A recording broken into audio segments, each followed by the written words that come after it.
morning. It is Wednesday morning and it's overcast. Weird. Super socked in. It'll burn off and be another beautiful day, I'm sure. It's crazy how nice it is here in the summertime. 40 minutes on the bike, level 16. I didn't quite make 13 miles in the normal 40 minutes. I made it during the cool down. But I pushed pretty good. I didn't wake up quite so sad. I don't know what I feel today. Determined, I think. Resolute. This is possibly a good word. Yeah. It was a good ride, though. Pretty good. Made it through yesterday, no sugar. Jesus, that was hard. That was probably my hardest. Because the first couple days of no sugar last week, it was just difficult to resist the drawer at work. And knowing there was candy available that I was saying no to. And then I got comfortable saying no to it. And so that got easier. But yesterday, my fix for myself is food. And lately, it's sugar and treats, at least wine or something. You know, the traditional societal soothers. Oh, would you like a treat? Would you like a glass of wine? No. Yeah. It's hard because we have candy in this house. And knowing that I have it, but I can't eat it, yesterday was really hard. But anyway. Yeah, so I stuck to the plan. Not easy. So my hives have been back for about a week, and it's really painful. Like, it really hurts. But actually, I think, as bad as it looks today, I think it's better today than it has been. I got some different stuff for it at Walgreens yesterday. I don't know. My body likes to push all my feelings out through my skin. But nonetheless, it is, in spite of its bright color, it is actually feeling better, that area. So, nothing unusual today. I have meditation class tonight. It's the last class of the session. I have not done my homework because I didn't get it until Saturday evening, and I've been busy, so I need to look at my homework before. So that's my lunchtime plan. To do my homework in a hurry. Which I think he actually gave me a bit of a setup for it in the class, so I know where we're going to pick up in the class today, I think. But nonetheless, I will read through what he sent and hopefully be reasonably prepared. So that's it. Small place, green juice, show up.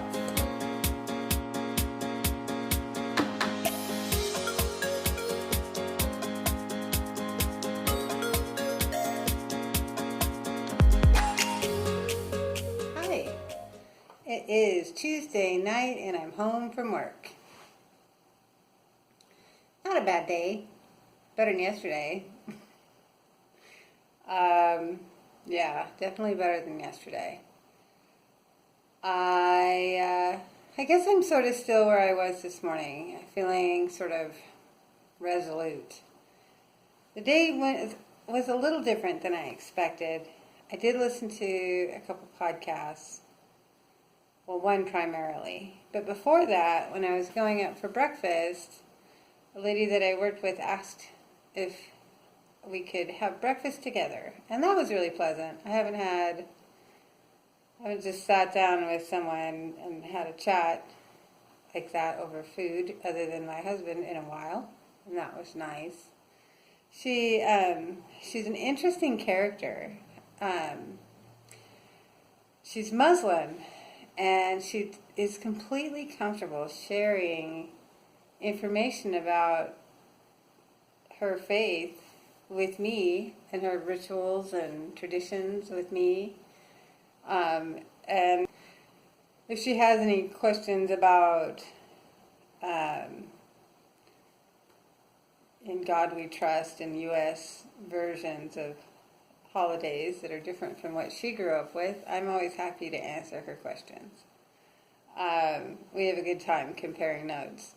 But she's completely comfortable talking about some pretty heavy things, in like to most people. It's like she is very curious about my experience with my sister in Portland. But the way she asks her questions doesn't feel invasive. She is truly curious for the sake of, how are you? And how did you get through this? And so it makes you very comfortable sort of telling her a lot.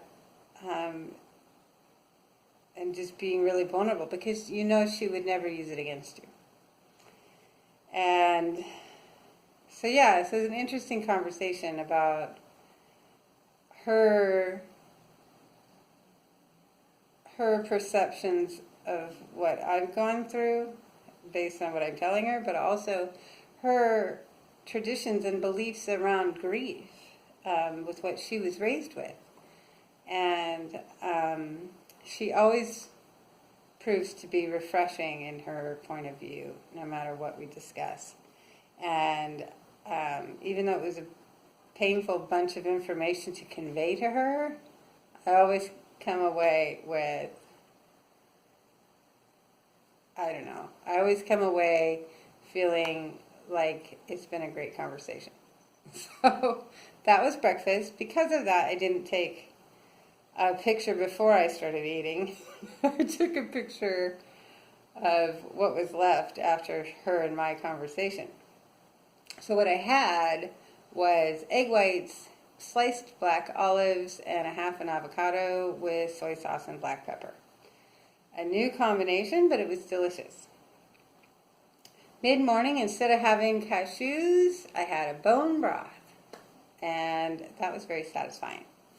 And for lunch, I had a little drumstick, some string beans, yellow and green pole beans, as they called them, that had been stewed, I think, with some of those red peppers from yesterday, and a salad. The salad was mixed greens and a citrus vinaigrette.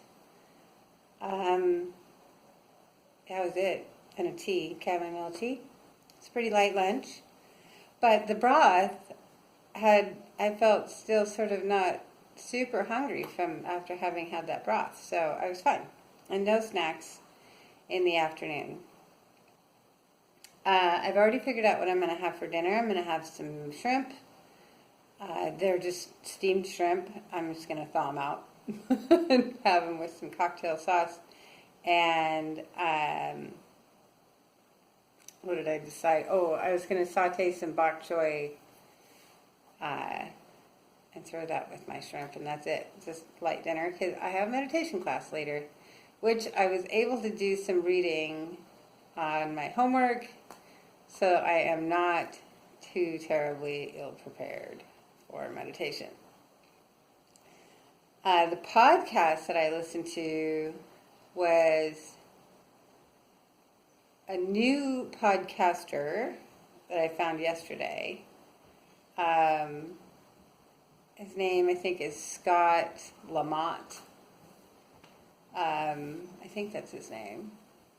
I don't know if it's Scott, but he's the son of a woman named Anne Lamott, who is an author.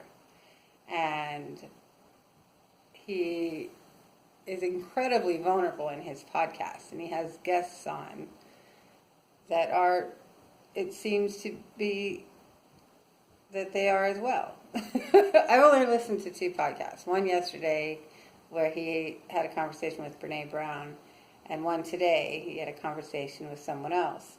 And the one today was supposed to be a podcast about living with your intention is love, living with love. And it ended up being shockingly pertinent to some current emotional situations that me and my niece are going through after losing my sister, regarding just figuring out how am I supposed to feel? Like, should I be getting better by now? I don't know. Like, how am I supposed to feel? And how much is it okay to talk about with others? And what if I don't want to talk? And